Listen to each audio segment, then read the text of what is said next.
On observe déjà aujourd'hui un certain nombre d'impacts du changement climatique. Alors, ce qui est difficile, c'est que ces impacts ne sont jamais purement liés au climat, sont liés toujours à d'autres facteurs aussi, mais collectivement, tout ça commence à avoir un coût qui est non négligeable. Un des exemples les plus frappants étant par exemple la baisse de l'enneigement dans les stations de sport d'hiver de moyenne montagne. Alors c'est très difficile de dire que c'est dû au changement climatique à l'heure actuelle. Par contre, quand on regarde les simulations, les scénarios,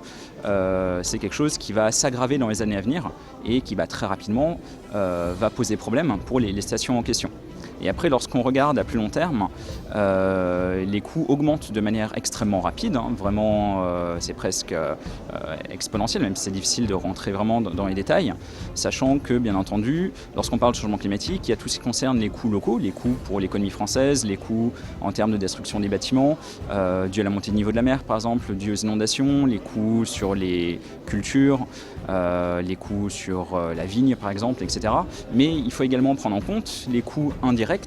via ce qui peut se passer dans d'autres pays et les risques de déstabilisation politique, de guerre, de variation du prix des ressources alimentaires dans le monde par exemple, et qui peuvent nous impacter très durement